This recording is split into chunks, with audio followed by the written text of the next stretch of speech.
Hello everyone, my name is Simone Fary. My husband and I have a little business we call NerdsMakeMedia because that's a pretty accurate description of who we are and what we do. For this presentation, I'm going to talk about internet forums, which I consider an imperfect example of informal learning. Today what I'm going to discuss first is what we mean by formal versus what we mean by informal learning. I'm going to define internet forums and talk about their features.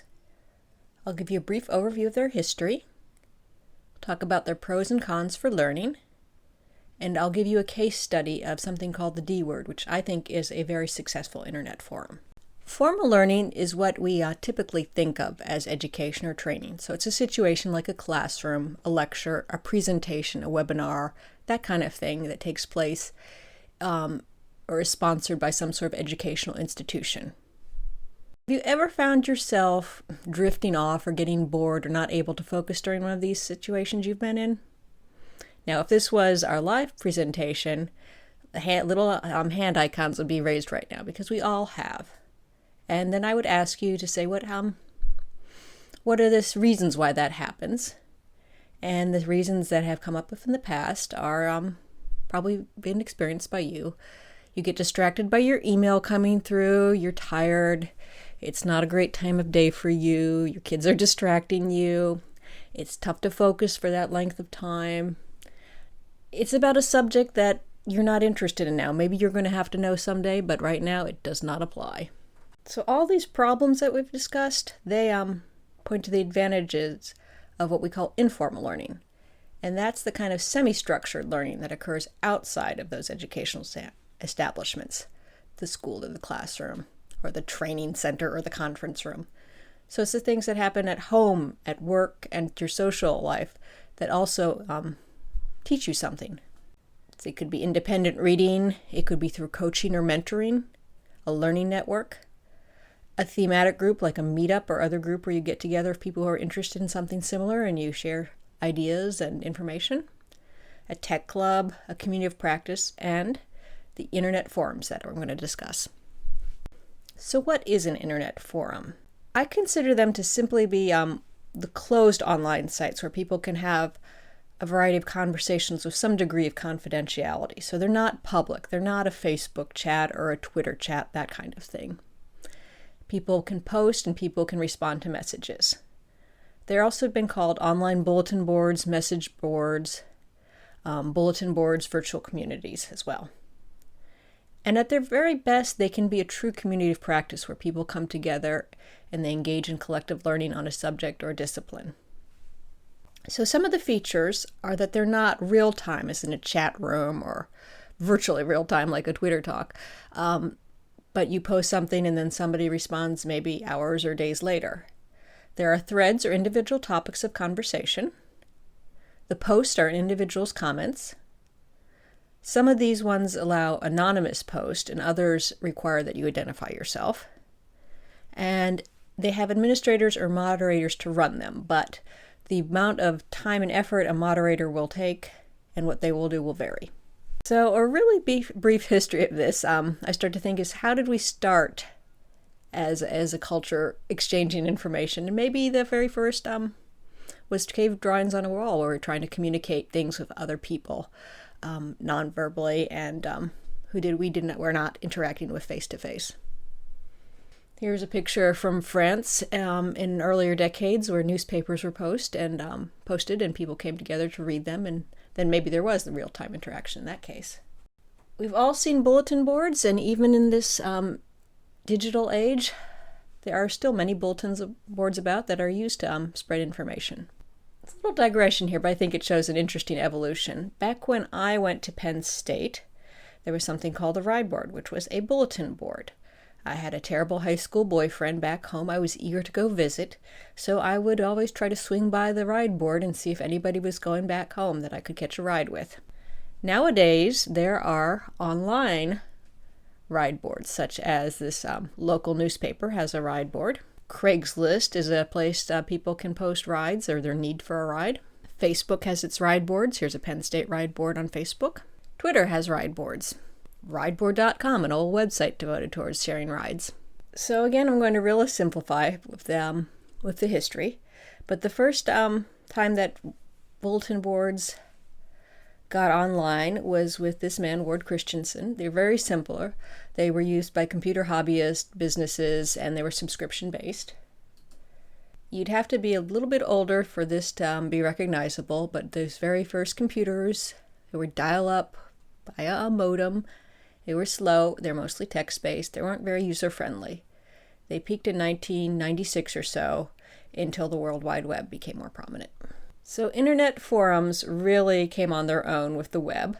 Ning is one example of many. They can be a potentially learning resource for just about any topic you care to know. This was just a brief screenshot in time, and you can see there's,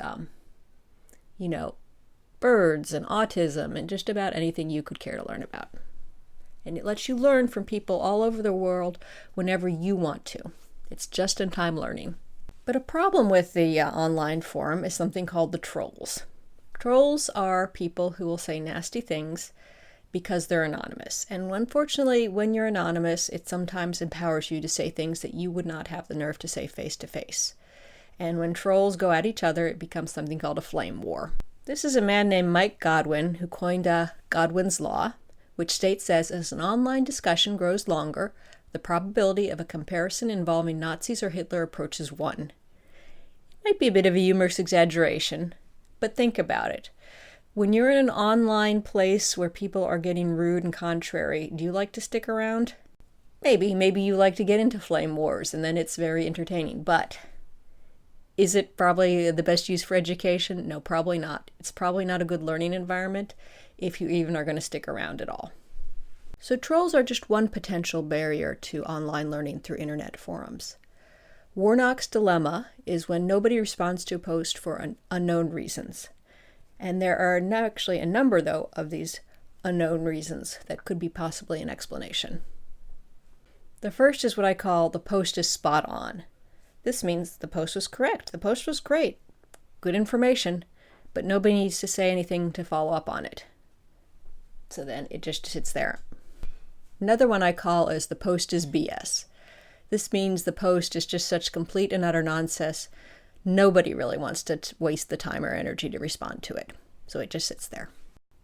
The next one I call the post is No one understands the post, but for whatever reason is not really invested enough to ask for clarification. So it just sits there. The next one I call the post is meh. That means that nobody cares about the post for whatever reason. And it just sits there. So internet forums will fail because of Warnock's Dilemma in a variety of ways. There's just not enough timely, relevant information to keep people interested in the group, or the group is an unpleasant place to visit, so why bother? If it's unpleasant or not useful, people don't become invested enough to continue, and then without a critical mass of contributors, the whole group flounders. But online forums can succeed, and spectacularly so occasionally. This is one I've been on for 11 years. It's called the DWord. DWord is a forum for documentary films. Documentaries are called DWords because there's a stigma attached to documentary. They're too educational, they're too boring, they're just not marketable. So it makes it difficult for documentary filmmakers. So they've come together in this place to share stories and learn from each other, and to support each other too. It was begun in 1996 as a series of online journal entries by a filmmaker named Doug Block. I spend about 15 minutes a day there. I start my morning off with it. And for that 15 minutes, I get information, friendship, which is not just online, but occasionally extended to in person. And I also get a bit of a reputation, having some area of expertise in film and education in particular. But sadly, one of the things I did learn from this DWord is that it's very hard to make a living as an independent documentary filmmaker, which is why I also do instructional design now. And I've become a hybrid, and I think both kind of strengthen me and kind of enrich me and enrich both of my professions. But before we get into the topics, I'd like to talk about the concept of topic cops. I don't know if it's unique to DWord, but it's the only place that I've seen it.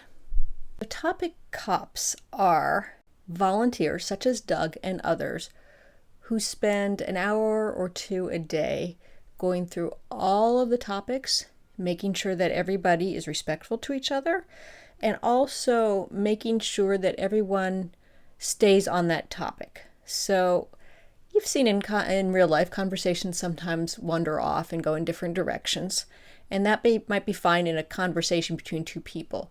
But for an internet forum to be useful, the topics need to be useful. So you need to go to that topic and be able to find information about that topic and discuss only that topic. So the topic cops have a really important role to play in keeping it on topic and gently telling people to, take that conversation elsewhere if it's not appropriate to the topic. So there are many, many useful topics in the DWord, in addition to ones that are more social, and they provide a different function than the ones that are more professional. DWord is also divided into two broader categories. There's public, which means anybody from the public can post. And then there's one that is private, and that is the more extensive part. And that is vetted. You have to apply for membership to one of the moderators and say something that validates that you are of significant professional expertise to be part of this community. So the first category of topics is business. And so it's festivals, budgeting, funding, production, legal, marketing, and distribution, etc. There are technical topics such as cinematography, editing, different editing software, etc. There are social topics, as I said. So this is a way to keep the other professional topics on topic. Is if something gets a little more social or somebody wants to talk to about something more, personal, they can go to one of these topics. So there's one for shameless self-promotion. If you just kind of want to brag about something, you go there. There's a bar and grill, which is just more conversational. There's one for documentarians who have families and how they kind of juggle their documentary work and their home life. There's one about daily bread, so it's kind of about day jobs and that thing. There's parking lots. So if somebody actually wants to get into a bit of a flame war with somebody, that's a spot. They go there, they do it, and they keep the other topics safe from that. Creative topics are like research and archives, documentary films in general, websites, interactive documentaries, stuff like that. There's also something called special topics, in which these topics don't live in perpetuity, or rather, they live in perpetuity, but they're only open for discussion for a certain amount of time. So every time there's a major festival, they open up a topic, and people can coordinate, share rides to the festival, they can meet up at the festival, they can discuss films they saw at the festival or presentations, and then after a while that's closed. You can still get that, it's still an archive, but it's not open for discussion forever. A little bit more about the founder of DWord. He calls himself a benevolent dictator with no entrepreneurial spirit. So for the first years or so, he was spending about 2 hours a day on this, and now it's down to about 1 hour a day. But remember, there are other moderators who are also spending up to an hour a day. Currently, there's 3 other co-hosts besides him who also contribute in the way that he does, which is primarily as keeping folks on topic and making them feel welcome to the community. In the earlier years, he had to be more strict about keeping these topics pure and being the topic cop. But now that people get what the community is all about, they're better about it. So now he sees himself more as a light overseer than a topic cop. The parking lot is that special topic where people can rant and rave. So even gently suggesting to people that they take something to the parking lot then helps diffuse tensions, even if they don't end up in the parking lot. But letting them know that maybe they're heading towards that territory calms things down. In 10 years, he's only had to kick out 3 people from the community. There are approximately 150 to 200 people who participate regularly. There's many more people who've signed up who don't participate, but I think that's typical of all online forums. Doug thinks, and I certainly have experienced, that you get the most out of it if you can make it a habit to check in every day. I asked Doug for some advice about anyone who wanted to start their own internet community, and he said, people think it's simple to start a virtual community, but be prepared to put in a lot of time and effort. People don't want to pay for it. It will require strongly motivated leadership, benevolent dictator.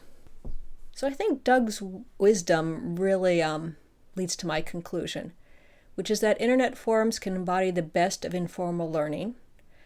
But unfortunately, there are no shortcuts. It is not build it and they will come. Community takes work, just as education takes work. However, I really do think it can be worth it if you're willing to put in the time. So in the original presentation, we had a question time. We don't have that now, but feel free to contact me at the contact page of NerdsMakeMedia.com or use the comment section on the YouTube. But please, don't be a troll.